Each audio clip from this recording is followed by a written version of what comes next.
Hello, I'm Mike King. This is the Freight Buyers Club, and we're coming to you live from Lima, Peru, where the IATA World Cargo Symposium is taking place this week. This content is brought to you by Demerco Express Group, your ideal freight forwarding partner for the Trans-Pacific, Asia, and beyond. Now, as I'm sure you can all imagine, everybody down here in Lima is talking about one thing and one thing only. That's the chaos that's come to supply chains because of war in the Middle East and the many ramifications this is having for global air cargo markets. And I'm delighted to say, to analyze this, I'm joined today by Ray Zedov, who's the commercial director of Rotate. Welcome, Ray. Thanks, Mike. Thanks for having me. It's beautiful to be in Lima today. Not only my first time in South America, but also my first time recording a podcast on air cargo. So I'm excited to be here. Well, we're excited to have you, Ray. We met at TPM Long Beach as this war was breaking out on the 28th of February. Let's rewind back to that point. And can you tell me how this war and the implications for air cargo looked, how that rolled out for you personally, and how Rotate was analyzing this in the first early days? Certainly, yeah. So personally for me, 8 days ago, so I live in Dallas-Fort Worth. So 8 days ago, I was on my way to Los Angeles for the TPM show. And as the aircraft was taking off, it actually clicked for me how big of a problem this was. I noticed 2 Qatar and 2 Emirate wide-body aircraft just stranded on the parking pad at DFW. Because at that point, I realized these aircraft are all over the world, parked with crews displaced, passengers displaced. This is when I really understood the severity of what was happening. Now, whilst I was in air, our consulting and data teams at Rotate were already knee-deep into the data, understanding the implications of what was transpiring. So a couple interesting statistics here. So think of the Gulf carriers who operate out of the Middle East, Qatar, Emirates, several others. They account for 13% of global air cargo capacity when planes are up and running. Due to their aircraft being grounded, as well as other airlines not being able to serve the Middle East, we saw about 18% of global air cargo capacity just simply vanish within a 48-hour period. We're talking on the 9th of March, just to timestamp this for everybody watching or listening. What's the situation now in terms of that capacity? Has much of it come back? As far as I understand, Emirates certainly, Etihad has got some flights in the air, Qatar less so, but we're not entirely sure how much cargo is flying on those flights. But what's the global situation at the moment, Ray? Sure. Yeah, so as of a couple hours ago, our Rotate data showed that from the 18% decline we were in about 7 or 8 days ago, we're now only down to about 12% of global air capacity being parked. Still hugely substantial.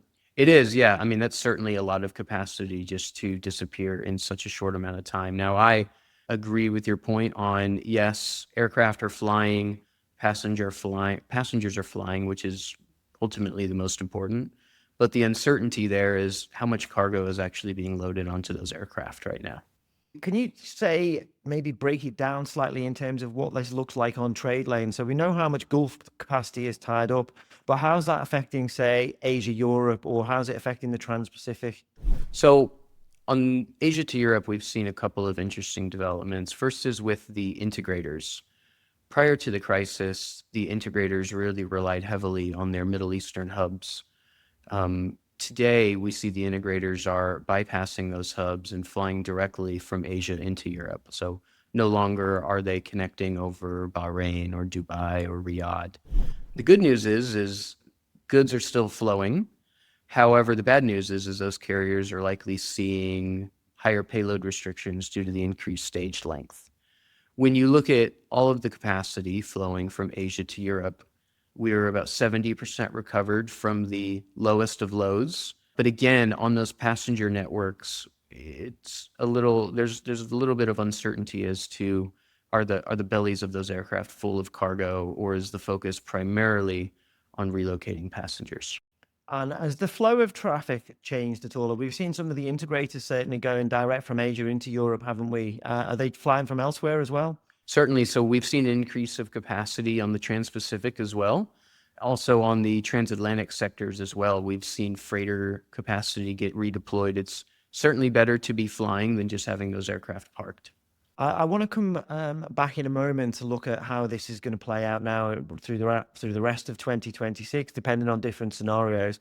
But let's rewind slightly, if we may, because all of this isn't taking place on a blank canvas. 2025 was, I say, rather disrupted in its own way. Can you walk us through 2025 and how you guys at Rotate saw that year? Yeah, so coming into 2025, there were certainly some reasons to be optimistic and certainly some reasons to be pessimistic. I think one of the biggest unknowns coming into 2025 was the new administration at the White House in the United States. Shortly after the presidential inauguration, policies began to change, and it started right up with tariffs. Right, this was the big topic in really all of 2025. Countless times tariffs were announced, pulled back, negotiated, renegotiated again. Regardless of what role you played in the supply chain last year, it was quite a frantic time. There were shocks on both the demand side of things, driven by tariffs and de minimis, but also on the supply side. We had aircraft operators announce the delay of production lines for freighter aircraft that the market really needs at the moment. And also the Red Sea crisis certainly didn't get better in 2025. Yeah, very interesting. So yeah, the big tariff announcement, of course, was Liberation Day. I think it was April the 2nd. Those reciprocal tariffs, the IATA tariffs, have now been rolled back by the Supreme Court, which is causing even more chaos in the US. What hasn't been obviously rolled back is the end of de minimis exemptions in the US. But through all of this, demand held up quite well, didn't it? Yeah, so in 2025, overall, we saw demand grow about 4% on 5% capacity growth. Now, what surprises me the most about 2025 is just how strong it was given the volatility in the market.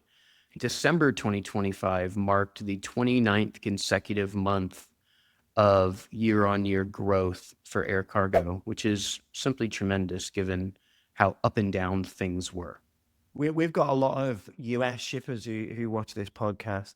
There was this expectation from analysts that these tariff on, tariff off policy, but all particularly the de minimis end of de minimis exemptions, was really going to kill that US market.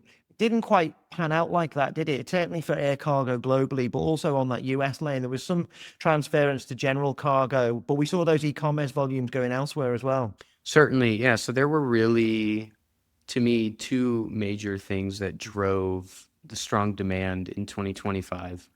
First was the strong consumer spending we saw in the United States, coupled with that front loading of goods into the United States prior to the tariffs being implemented. So that was one tailwind for demand in 2025.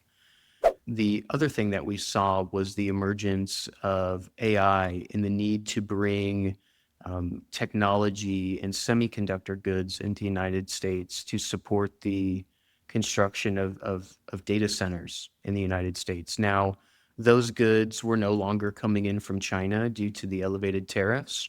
But what we did see in 2025 was very strong demand between Vietnam and the United States for these high-tech goods that I just mentioned. There was a big maybe a big gap between demand and supply out of Vietnam. Has that been closing this year? It has been. So there aren't many carriers that fly direct from Vietnam to the United States. So a lot of that demand was satisfied via connecting hubs in Northeast Asia.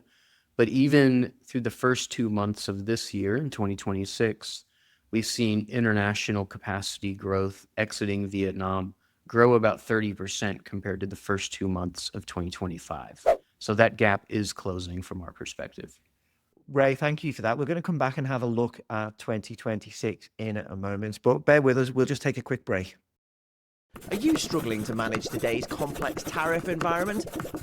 work with a 3PL that combines global shipping with an expert knowledge of trade compliance. Demerco Express Group, connecting Asia with the world since 1971. Ray, looking forward to 2026, prior to the outbreak of war in the Middle East, Rotate was pretty optimistic about the air cargo market. How do things look now?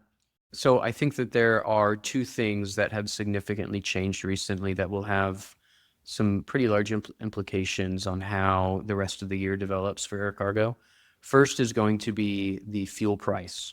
So when the markets opened this morning on the Monday, we saw the average barrel price of oil in excess of $100. That's really going to have an impact on all of the players in the supply chain, whether you are air versus ocean or whether you are carrier, forwarder, or shipper. That's really going to be a burden for everybody. The other thing that was on our minds prior to the outbreak of this crisis was how strong ocean reliability had been in recent months. Now, obviously, that is a different story coming out of the crisis. There are going to be a lot of ocean shippers looking for lift via air to get out of these congested ports in the Middle East and Asia. Yeah, I mean, just for a bit of background, we covered a lot of this in TPM. We heard how disrupted things are. There's hundreds of thousands of TEUs stranded in ports, and it becomes instantly almost the shipper's responsibility. So a lot of them are going to have no choice but to turn to air cargo. I mean, this is also a big opportunity for people in this industry. It is, yes. I mean, in the short term, things are still quite volatile. And day by day, it's really uncertain which carriers will be operating which routes. But the good thing about this industry is that to me, it remains a people business at its core. And I've seen great communication between parties in all parts of the air cargo community these past couple of weeks, just ensuring that everybody has what they need to really get through to tomorrow. We're down here in South America, bearing in mind all the things that we've just discussed. How do you think this plays out for shippers here, for players in the market down here? What should they be looking out for? So obviously, South America is quite strong in the exporting perishable goods to all around the world. This isn't always a high margin business for perishable shippers. So again, bringing back in the fuel conversation, this is really something that forwarders and shippers in South America need to be cognizant of and have a strategy behind. Capacity is certainly one part of the plan, and ensuring that you have capacity to the right parts of the world at the right time of the year to meet your seasonal demands. But the financial implications of the next few months are going to be crucial for shippers in this part of the world. Presumably some of those things are going to be true for shippers everywhere. Higher prices, whether you're talking about ocean, whether you're talking about air, tighter market, higher fuel costs, expect surcharges. Certainly, yes. I mean, the combination of increased jet fuel prices with certain parts of the world being cut off from capacity in the short term, we hope, as well as that crunch on ocean capacity. I mean, this, likely is going to drive prices one way, and that will be up. Ray Zedov, Commercial Director at Rotate. Thanks for joining me today on the Freight Buyers Club. Thanks, Mike. Thank you all for listening. Big thanks to Demerco Express Group, of course, for supporting independent journalism. We'll be back soon from IATA World Cargo Symposium with lots more content for you. Please like, subscribe, and follow. Thank you.